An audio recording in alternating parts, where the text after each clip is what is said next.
Hello and welcome to the latest episode of the Dribble Drive podcast. Your hosts, Austin Render, Dalton Shetler with you here on a Tuesday. We are into the month of August 5th here. We are a month into preview season. If you're just joining us on the Dribble Drive podcast, thanks for spending a little bit of time with us. We are right in the middle of these preview episodes. If you are a fan of USC, Nebraska, Maryland, Penn State, Illinois, those are the five we have already knocked off. Head to the Back Home Network YouTube channel to catch all of these videos, including with Brenda Freeze back on the Maryland episode, with Carolyn Keeger back in the Penn State episode. So make sure you check those two out. We are also available if you're an on-the-go podcast listener. We are available on Apple and Spotify podcasts as well. Make sure you follow at Dribble Drive WBB on X. I got to make sure I get the handle right so you can find us. We will keep you up to date on what is going on each week with our episodes, tweeting out clips, links to watch and listen. So make sure you head over there to stay up to date on all the Dribble Drive podcast news and notes. We've got a near and dear episode to Dalton Shetler's heart today. We're previewing the Michigan State Spartans. Head coach Robyn Fralick will be joining us here later in the podcast. Dalton, good afternoon, sir. I know you're excited to talk some green and white here today. Absolutely. I was going to say we're going to tiptoe a line between being biased and also giving you insightful information about this program today. And we're going to run into it with Indiana, right? I mean, it's just our positions, Austin. It is what it is, but certainly excited for this. But let's be honest. All these episodes have some bias in them. I mean, you don't expect Carolyn Keeger to come on and be, neutral about the Big Ten. She's going to wear Penn State pom-poms. Mike Kuhn with Illinois. I mean, they're all doing it. So now it's just your turn. You're no longer today. You're not a host of the Dribble Drive. You're a 25th time guest showing up on the Dribble Drive podcast today to talk. I like that. I can embrace that. I mean, you were a multi-time guest before you were a co-host of the show. So we'll just go back to you being the guest. And I'm obviously just kidding. You can do as much as you want on this show here. But let's talk Michigan State. This team has been kind of a surprise of the Big Ten now for 2 straight years with Robyn Fralick and what she has been able to immediately do in East Lansing. Now, there was a foundation. This is a program that had been good. It had roots, but it had kind of been put to sleep. And Robyn Fralick has awoken this team, this program, this fan base. How has she been able to do that the past couple of seasons? It's really interesting because that context is important. I mean, this is a program that has had a lot of success. I mean, you think about 2005, the national championship runner-ups, as so many of the Sweet 16s over the years, trips to the NCAA tournament. But you're right. There was a small drought that this program had experienced. And when Robyn Fralick came in, she was inheriting a roster that was missing its leading scorer, that was missing its leading forward, it was missing its best shooter. All those pieces were gone, and nothing really came in that much. So you're like, well, if they missed the tournament the year before, what can they possibly do with this crew?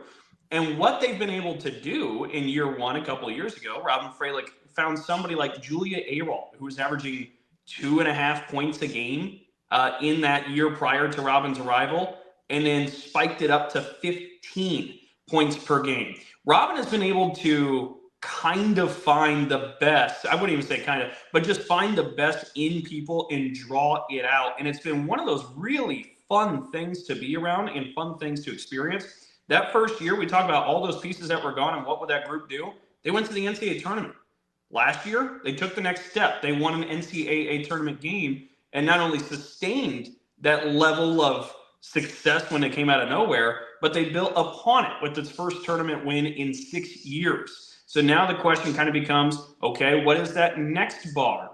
And it's really fascinating, Austin, because we saw last year, Robyn Fralick dipped into the transfer portal, grabbed a lot of talent, and it worked immediately. It all gelled. There's always so many questions or concerns that people will have if they're skeptical of, say, the transfer portal about can the chemistry work? It worked last year seamlessly. And from what I hear and what I've been around so far this offseason, the chemistry is there again. She just has this innate ability to get everybody to connect. That's going to be fun to talk with her about. And of course, we'll talk about the talent and personnel of it as well.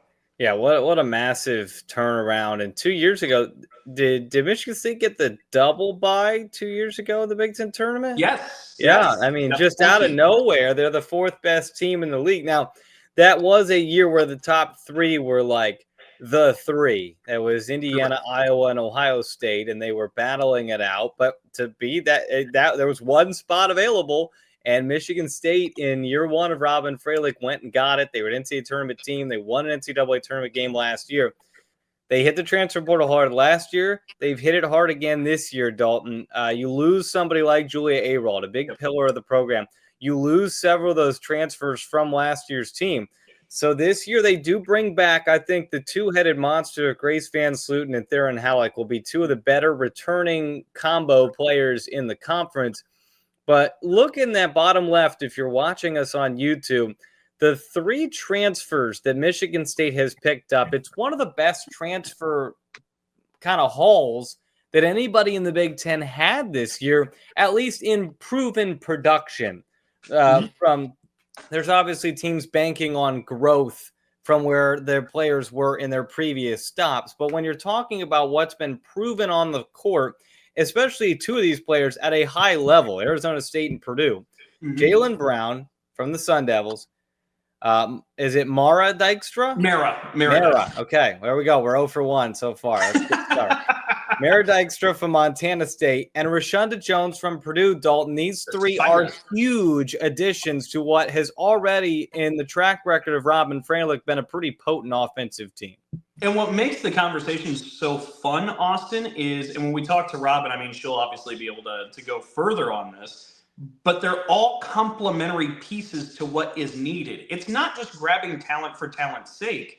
In Jaylen Brown, you have a prolific scorer. In the last 2 seasons as a Sun Devil, she scored in 2 years 1,024 points in 2 seasons. She's a high-level scorer. This team needs some of that, especially from the perimeter. She's able to provide some of that.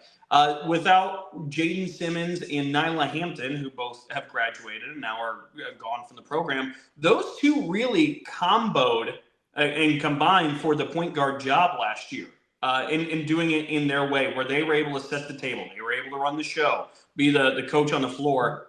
That's what Rashanda Jones is going to bring over from Purdue. She's somebody who is a real point guard's point guard. And a lot of times last year at Purdue was put in positions where she had to also score. And she did so effectively enough, scoring 10 points a game. But she's really going to get the opportunity to set the table for some great shooters who come back in Emma Shumay, Abby Kimball. That's besides the list that you have up there on the graphic.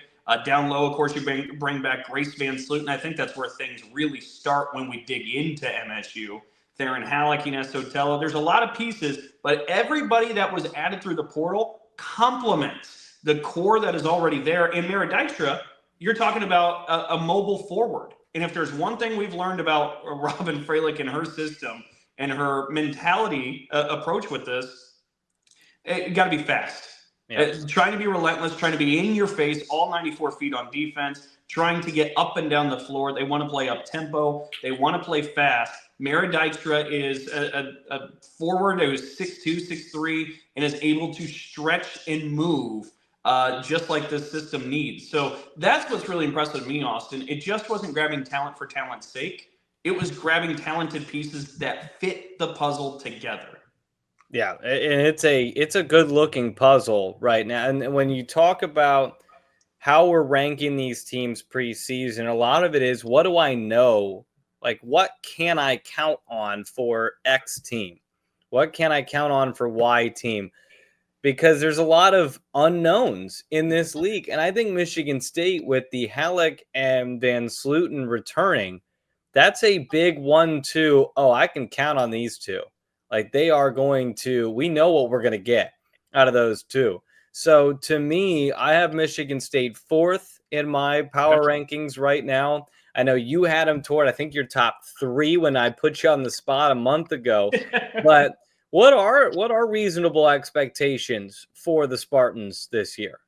Well, I think that's it because, again, we laid out the context. Okay, year one, it was a magic carpet ride to the big dance. It kind of felt like there was no entitled or inherent reason for that team in year one to have that kind of success, but they accomplished it. And then they proved it wasn't a one-hit wonder. They leveled it up with an NCAA tournament win, their first one in 6 years. So now I think if you're Michigan State and you're looking at this program, I think the goal and expectation is to see if you can't host and put yourself in a chance to be in the second weekend of the NCAA tournament. I think that's a reasonable goal for this program and group to have. And again, throughout a lot of last year, Michigan State was in the conversation in February about maybe hosting, and they just had some opportunities slip through their fingers. Of course, a lot of people remember the close game at UCLA and the controversial ending that held for Michigan State, where the technical foul was warranted to the bench. But nonetheless, there were opportunities, and Michigan State showed they were really close. I think if you're talking about that next step, I'd be curious what Robyn says too when she joins us here in a minute. But I think that would be the next step for the Spartans. It seems like there's a lot of Big Ten teams in this same boat. Yeah. I would put Nebraska in this boat. I would put Illinois in this boat. And I'd put Michigan State and maybe even Michigan in this boat where it's like, okay, last year you were all really good teams. But can you become a host school? Because as we know in women's basketball, that is where the huge advantage lies in March, is if you can have those first two games on your home floor. So can Michigan State jump into that echelon? You mentioned it. There was a long time last year where we thought they were going to. Yeah. And they just lacked that like signature win late in the year because the schedule was backloaded for Michigan State. They had to go to LA. They had to go to Ohio State. It was a brutal finish to the year. They had their chances. I think this year that's the big thing. As the unbiased co-host of the Dribble Drive, that's where I look at Michigan State. It's like, okay, last year was a big prove-it year, and they did it. Now, can you take a step forward? Because you've proven you belong. Yep. So now the expectations, whether that's fair or not, the expectations tick up a little bit. You've done what you've done the last 2 years. So now we as a college basketball universe say, okay, cool. What's your next trick?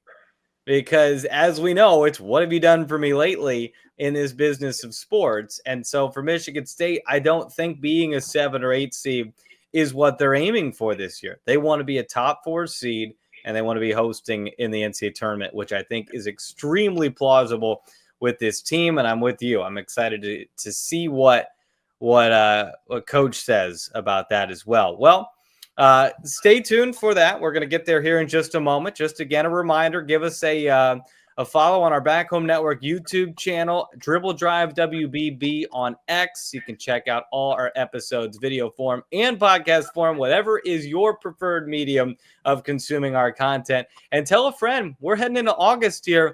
We are just under 3 months away here, Dalton, from getting the season started. So we are continuing the preview season. This is episode 5 of the preview, 58 overall. But we are going to continue to go all 18 teams here up until that first week in November when everything kicks off. So if your team hasn't been previewed yet, keep listening. We will get there. We are excited to get through all 18 teams. But for now, we're going to toss to our interview with Robyn Fralick that we recorded earlier this week. And then when that is done, we will send you off on your day and be back next Tuesday with another preview episode. Thanks for listening. Here's our conversation with Robyn Fralick.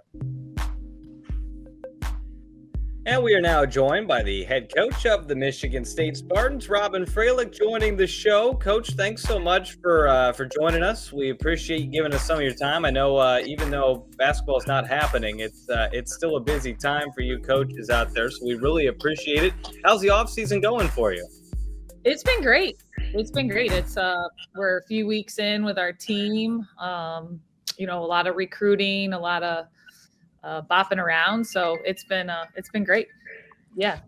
Well, and I know we're going to get to a lot of the different things about this roster and how things are coming together, but this summer has not really been an off season for you or any of the players, it feels like, because you were involved with Team USA's trials before they took off to Chile. What did you experience with that? Because you also had one of your players, Grace VanSlooten, there. It was incredible. The whole time I just sort of looked around in awe. Just such a sacred space too, being at the Olympic Training Center, the best players. I felt so honored. It was fun to be an assistant coach. You know, when I came back and my assistants were like, "Oh, is it that fun, coach?" I was like, "It was for a week." But just the best of the best, you know, in every possible way. The players, the environment, you know, I learned so much from the other coaches that were there. So I felt very, very grateful to get an opportunity to be part of it. Well, and to follow up on the international real quick and then jump in, Austin, but I mean, we mentioned Grace VanSlooten ends up winning gold with Team USA as a part of that process. And in the U19 circuit for FIBA, Ines Sotelo and Team Spain win bronze. Yeah. And right now, Meera Dystra is in the 3-on-3 for Team Canada, and she's being called up when they go on a little bit later on for Team Canada. So it feels like your players have just been out and about, but in a positive way.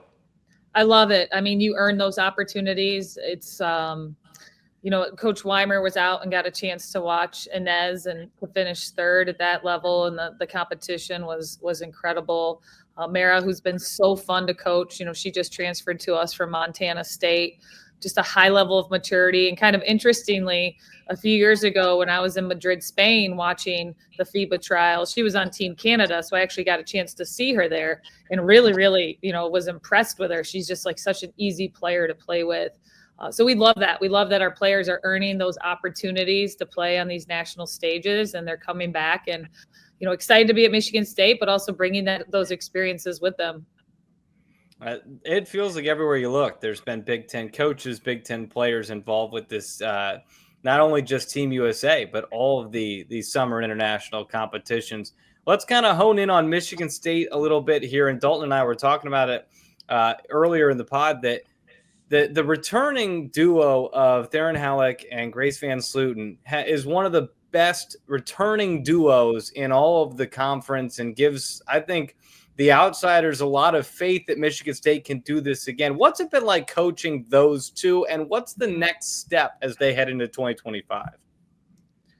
Yeah, well, I love that you bring those two up. In this offseason, we really challenged them because we felt like there's another level, you know, that they can get to in a number of ways. And I think Grace's experience with USA basketball and her coming back, I've already seen just an elevated everydayness. You know, she's somebody who wants to be a pro and trains like a pro. I always say, you know, when kids say they want to be a pro, I want to see it match with what they do every day. And Grace is one of those kids who does that. And then Theren, you know, we feel like we've just kept seeing her get better, and we feel like there's just a whole nother level and tier that she can get to. And what I love to tell Theren is she's so good at the things we can't teach.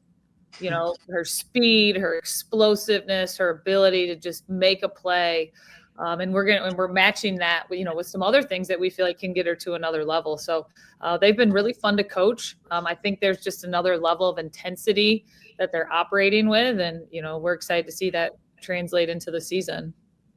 You know, we talk about those two returners, and it's something a lot of fans have gotten used to is the great play of those two in the last a couple of years. But I want to talk about the transfer portal for a moment, and we'll individually highlight the 3 transfers you brought into the program. But last year you hit the portal pretty hard, and Austin and I were talking before you even appeared on here, and we were talking about how it's not just a talent acclamation for you and the staff. It's about having the right pieces and how do they play with each other? How do they complement each other? This class overall seems to complement each other in a way. And skeptics of the portal usually are concerned about, well, how does it gel? What's the questions with chemistry?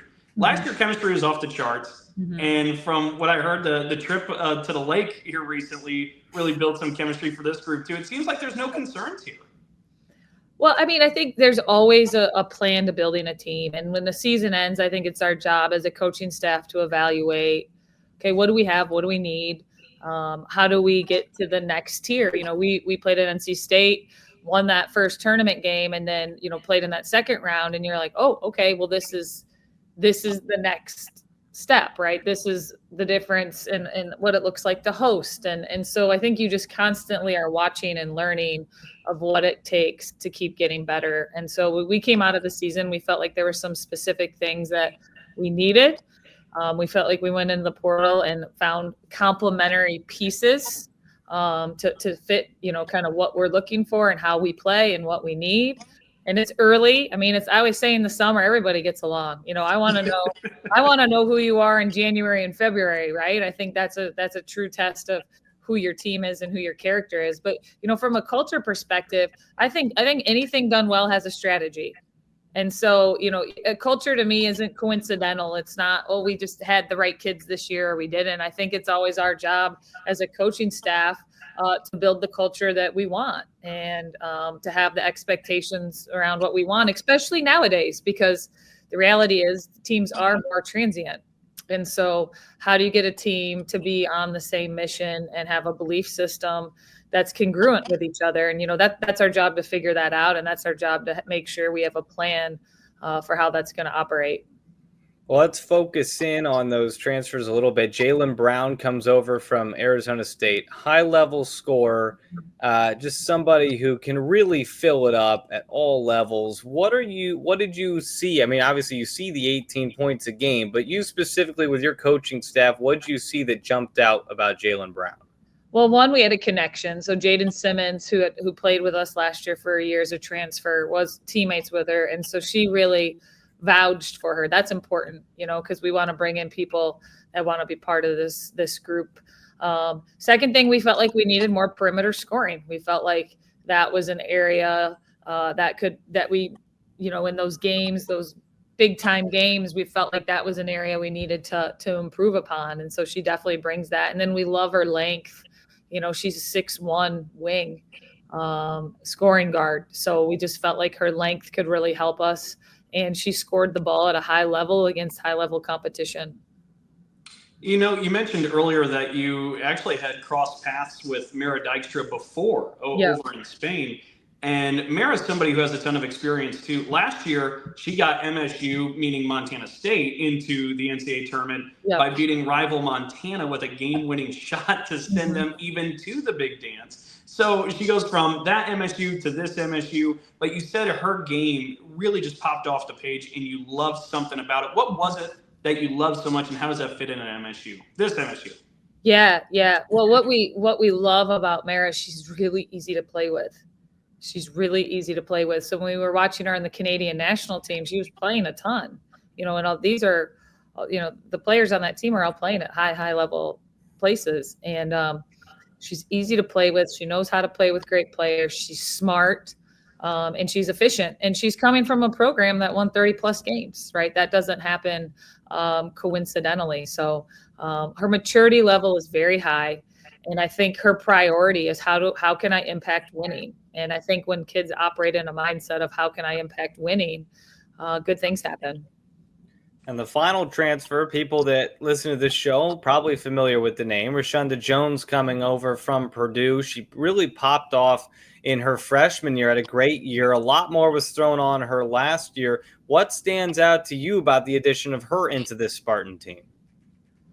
We just feel like she fits so well in how we play. Same thing, obviously graduating, Nyla and Jaden having a point guard with experience was important as well in our league. But we feel like on both sides of the ball, she can really fit how we play. She's fast. We feel like her speed is really good. We like to get up and pressure and be disruptive. And she's played on the ball. She's played off the ball. But she's her experience at our level and her impact. I mean, she's really found ways to be effective in the Big Ten. And so similarly too, and it was a position we felt like both ways, we can help her and she can help us. Oh, that makes a ton of sense. Robyn, I want to ask you about some of the returners we haven't touched on yet. Yeah. You got a pair of shooters back in Emma Shumate, Abby Kimball. Kennedy Blair's making some huge strides again this offseason, much like she did a year ago. Mm-hmm. But also Iceland Alexander, who Big Ten fans might remember, has been with the program for a little while. But the last 2 years, they've hardly been able to see her just because of some terribly unfortunate injuries. But she's back. She's healthy. She's practicing. What's it been like having Iceland back, and where's she at right now?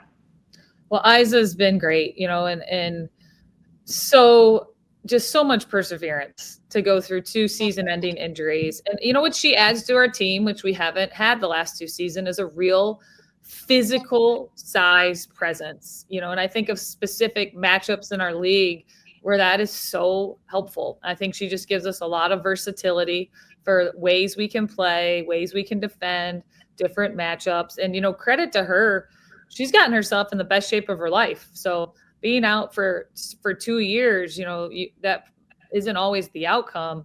But during this time, she's really gotten herself into a high level of fitness. So we're excited for the versatility piece she can bring to our lineup.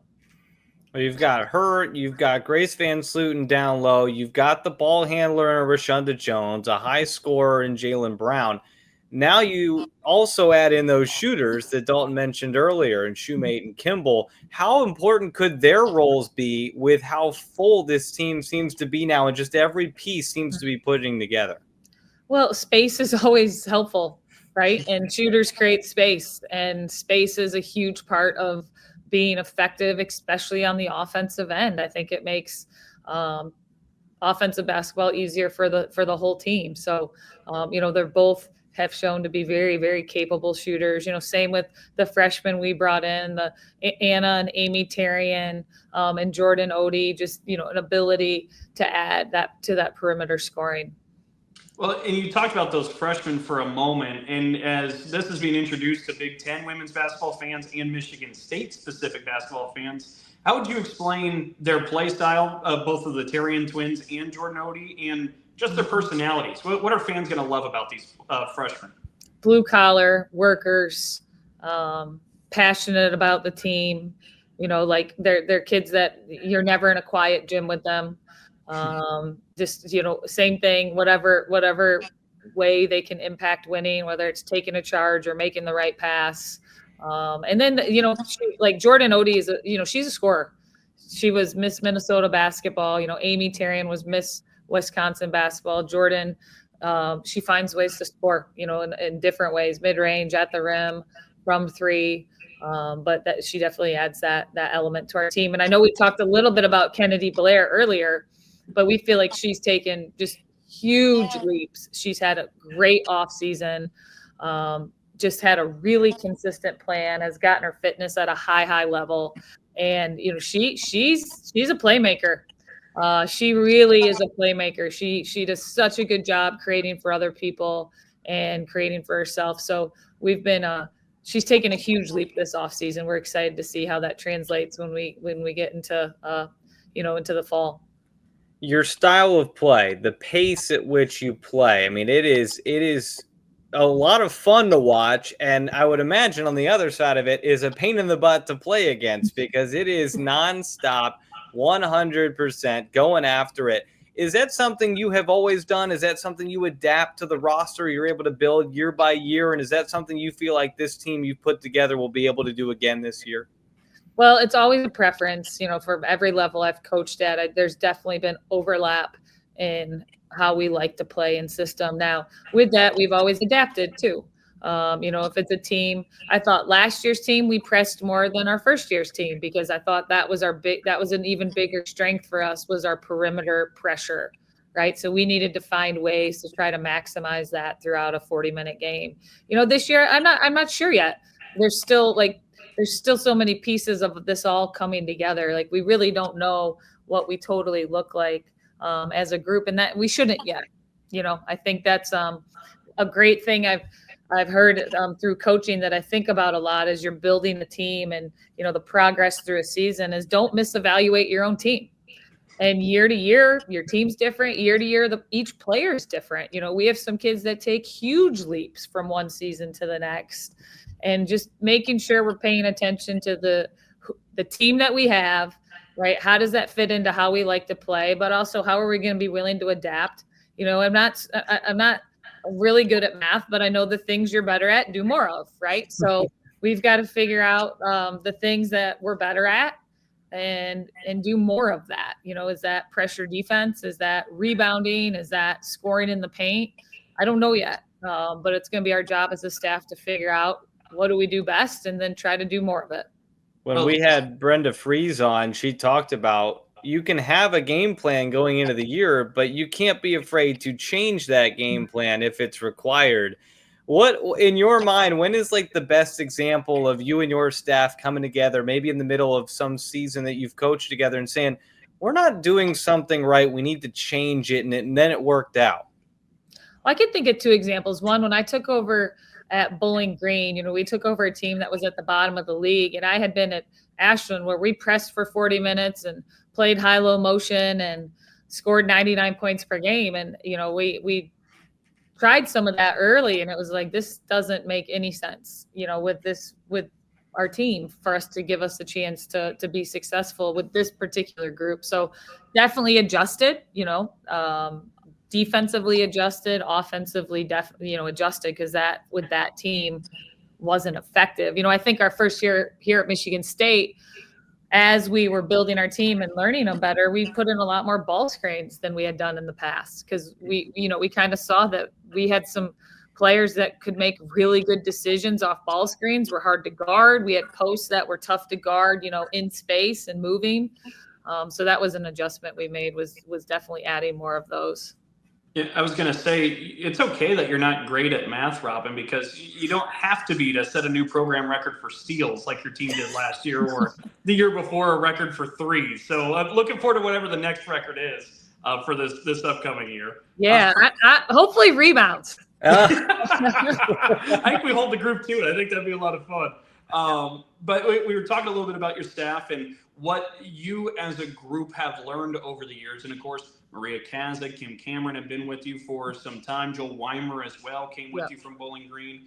But this year, you're adding in Bianca Smith. And I was curious if you could introduce Bianca to Michigan State listeners and Big Ten fans. Yeah, Coach B. So she was most recently at the University of Colorado. She played at the University of Colorado. And at that time, she was a sharpshooter. She was sixth man of the year in the Pac-12. So a hooper. But she's been an incredible addition to our staff and to our team. Tons of energy, passionate about basketball, on the court, really funny, definitely added some really good humor. But she's been great. It's been from a staff perspective and from a team perspective, she's been an incredible addition. She's really been an energizer. Now, she's not your camera person today, right? She's not like standing over there holding up time. No. Hey, I need you. I know. I was like looking. The lighting's kind of strange. Sorry, guys. I've got. No, I didn't know. I just want to make sure, So many compliments. There was. Blink twice if you're in trouble. Like, just make sure that Bianca's not holding. Yeah, she's been great. It's been great. Just talk a little bit about, every time I see a social clip from you guys, I talk to Dalton obviously a lot about Michigan State. It just seems like it's a lot of fun, and you guys just seem like you have a very fun atmosphere, but also you've been very good, and you've balanced that with winning. How have you gone about setting that culture and developing that chemistry in such quick time at Michigan State? Well, winning's fun, right? Like, I mean, there's but joy is such a part of being great at something. I think that, I have an 8-year-old, my son just turned 12. And so it's a kid's game, right? You fall in love with this game as a kid, and somewhere along the way, it can get so serious, or there can become this gap of the joy that got you here, right? That made this game so important in your life. So how do we capture that, right? How do we keep joy and get better? And to me, they're necessary, right? They need to be intertwined to be effective. So I think our staff does a great job I think when you know what you want, it's easier to be clear about how to coach, and then encourage, and then just make the gym a place that kids want to go. I mean, they got the music going. They like to dance. I think all of that is great, because between the lines, when it's time to go, they've got to be able to go. But we always want the gym to be a space that they're excited to get to. And there's a feeling around being in it. And, it's our job as a staff to make sure we have a pulse on that. Can confirm as a witness, there is a lot of dancing. Lots of dancing. Does Dalton dance?